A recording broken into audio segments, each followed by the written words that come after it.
A seasoned politician makes a bold play, taking on longtime Democratic Party boss Toni Preckwinkle. As the primary campaign for Cook County Board President heats up, tonight, Brendan Riley gets to the point. From Chicago's very own, with WGN political editor Taman Bradley, this is The Point. Good evening. It's a high-stakes primary contest for Cook County's top job. Toni Preckwinkle is running for a fifth term as head of the county board. Downtown Alderman Brendan Riley wants her job. Donors have pumped more than $1 million into his campaign as the two Democratic candidates trade barbs about everything from taxes to Donald Trump. And our guest tonight is Brendan Riley. He was first elected to Chicago City Council in 2007. Before that, he worked in the Illinois House and as an executive at AT&T. Alderman Riley, welcome. Thanks for having me. There was something that caught our attention, and no doubt everyone else. The Chicago Tribune is endorsing you, and they had their write-up, which said it's time now for a change at the top of county government. You've been in city council for almost 20 years. Why do you represent change? Well, I think it's clear that the county government is not meeting the needs of the people. You know, I think the Tribune made a good point in their endorsement of my candidacy when they said that Toni Preckwinkle has helped usher in a government failure of epic proportions. And that failure is Tyler Technologies and the computer upgrades they were supposed to do at county to, among other things, get tax bills out accurately and on time. And what we saw this year was that those bills hit mailboxes many months late, and the ensuing chaos that that's created is real damage, especially to suburban municipalities and school districts that are waiting months for the revenue to cover their operating costs. They've had to take out payday loan-style bridge loans to cover their operating costs while they wait for that money. And what that means for school districts is $120 million in interest payments they're going to have to make, and that's going to land on local property taxpayers. To give you another example, at Chicago Public Schools, we're paying $230,000 a day in interest, and that's money that should be going into the classroom to educate our kids. So there are real repercussions for that failure. And unfortunately for Toni Preckwinkle, the buck stops at her desk, and she needs to take responsibility for it. You mentioned Tyler Technologies. There was a software update which led to the delay in getting the property tax bills out. President Preckwinkle put up a tracker that was showing who was to blame, essentially, for the delays. And sometimes she pointed a finger at the clerk, at the assessor. Why is all of this Toni Preckwinkle's fault? Well, Toni Preckwinkle is the one who ushered the contract in, and it was her Bureau of Technologies that was supposed to be managing that contract and holding Tyler Technologies' feet to the fire to execute it. And what's unfortunate is she's pointing fingers at everyone else when really she should be taking responsibility as the chief executive officer of Cook County. And so deflecting blame is not the way to go. What she should have been doing, frankly, she should never have signed the contract. I've read it, and so have lawyers, and they're perplexed as to why it was ever executed. It limited the county's ability to recoup costs for failures to perform at $600,000. That was a $30 million contract. It was supposed to be done in 3 years. And almost 11 years later, and many millions of dollars in cost overruns, it still doesn't work. And so, again, deflecting blame, I guess, is, I would say, a failure in leadership on her part. I wanted to move on and talk a little bit about crime. The new chief judge in Cook County revived the electronic monitoring protocols. We'll put it up on the screen for you. In fact, people accused of an unauthorized absence or tampering with the monitor will be returned to court. I don't think we have the graphic, within 24 hours, even if it happens on weekends. And an unauthorized absence of more than 3 hours on weekday now requires that the defendant return to court. Do you support those changes, and what other tweaks under the Safety Act do you want Springfield to pass? Well, I'm really glad that the new chief judge is making those changes. They're long overdue. Frankly, the old system that's been in place now for quite some time had no accountability. We had folks on electronic monitoring that were going missing and recommitting crimes throughout the city. And I think one of the worst, most egregious examples was the attack on the Blue Line, where a woman was immolated and nearly killed by someone who'd been arrested more than 70 times. And so I'm glad to see those changes. When it comes to the Safety Act, I think that the legislature got it right by not requiring cash bail for nonviolent criminals. Where I think they made a mistake was giving judges a little too much discretion on how they handle violent criminals and repeat offenders. I think that those folks should be denied cash bail. when they are repeatedly committing the same crimes over and over again. President Preckwinkle points out that you joined a group of alders to support an effort to partially roll back Chicago's sanctuary city laws. Do you support the Chicago police cooperating with federal immigration agents? No. Let's be very clear. Why that vote then? Well, that vote was very specific. The legislation was aimed at some very specific conditions.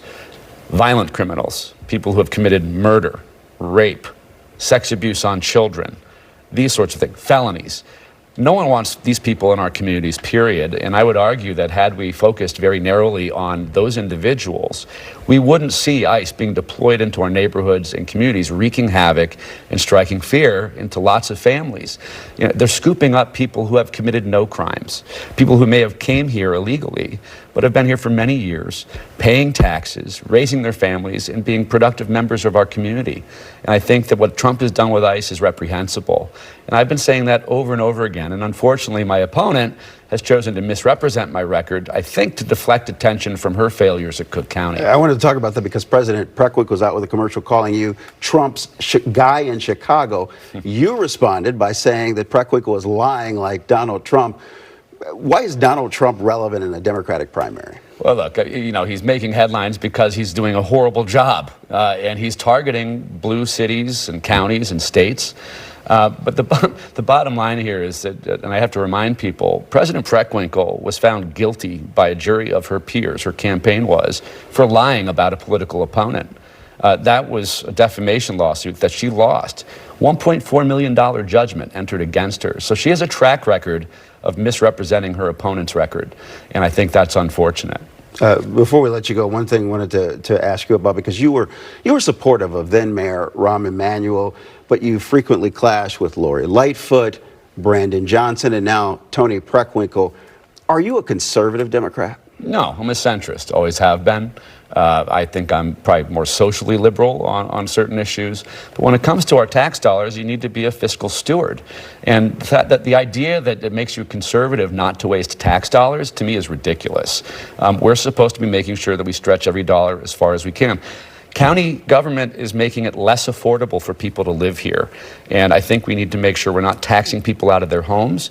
We need to make sure that when we do tax them, that those dollars are being put to good use and that there's a return on investment. You've talked about cuts to questionable nonprofits and social service providers. Just about 30 seconds. Who are you talking about specifically? I'm not talking about anyone specifically. I can tell you my problem there is we don't have an auditing function to ensure that the money going out the door to these nonprofits to provide important social services are being well spent. And if we had some metrics in place, we'd know if we were moving the needle to help solve the problems that money's intended to solve. So I don't think there are enough financial controls and not enough eyes on the ledger to make sure that those investments are actually doing what they're intended to. Alderman Brendan Riley, candidate for Cook County Board President. Good luck on the campaign trail. Come back and see us. Thank you very much. Thank you. Up next, a busy day inside City Hall. We're back in 1 minute.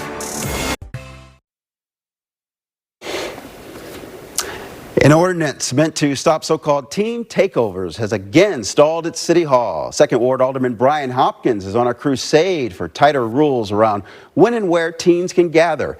His plan to let Chicago police impose snap curfews was approved by City Council last summer, but it was quickly vetoed by Mayor Johnson. A time and place curfew proposal failed to gain traction among alders, and now the latest version of Hopkins' current curfew plan won't actually require a curfew at all. What we're looking to do here is remove the time requirement and have the curfew dependent on the circumstances that are occurring that require a law enforcement intervention. So in other words, whether a teen trend occurs at noon or whether it occurs at midnight, it shouldn't matter. The police have the ability to disperse that crowd and to take the teens, the underage unaccompanied minors, into protective custody rather than arrest them. A planned vote in the council's Public Safety Committee was put on hold while negotiations continue. Mayor Brandon Johnson doubled down today on the executive order he signed over the weekend. The ICE on notice order calls on police to investigate and document any illegal activity by federal immigration agents. Today, the mayor said along with the order, he needs the Cook County State's Attorney's Office to be on board. I don't have jurisdiction authority over the state's attorney. Right, I have a responsibility and authority to direct my police department to not only identify ICE agents, but also to collect evidence and to make sure that that evidence is preserved. Over the weekend, the mayor said his executive order had the full support of State's Attorney Eileen O'Neill Burke, but she posted on social media that was not true. In a statement, the State's Attorney's office said in part today, we are conducting a comprehensive legal analysis of the executive order issued by the mayor's office and undertaking the required due diligence to ensure that any prosecutorial decisions are based on the facts and the law. In Washington, the House passed a bill to end a partial government shutdown, but the funding fight is far from over. The bill passed today funds several key agencies through the end of September, but it only funds the Department of Homeland Security for 2 weeks. Democrats are promising a fight over that budget following actions by Border Patrol and ICE agents in cities like Chicago and Minneapolis. 2 people were killed by federal agents during immigration raids in Minneapolis last month. Several Chicago area lawmakers say they're digging in for a funding fight. And I'm going to just say it. The greatest threat to the homeland right now is called the Department of Homeland Security. That's right. We have seen the danger in infusing resources into DHS abuse of power. This administration and DHS under Nome is undermining our Constitution and tearing up the Bill of Rights right before our eyes. They're spreading fear and chaos across our country with armed, masked federal agents occupying our cities. And before we go, tonight we tipped the hat to political strategist Maze Jackson, who had this snarky take on Facebook. Clearly, ending ICE polls the best because the Senate commercial, he doesn't call out anyone by name, says ICE 10 times with 0 mentions of Illinois. Just curious, Maze asks, is there anything there, anything more important to Illinoisans right now? About a month ago, our poll said the economy was voters' top concern. And that is The Point. I'm Taman Bradley. There's more news coming up at 9 o'clock, but first, on the free WGN Plus app, The Forecasters is up next. Good night.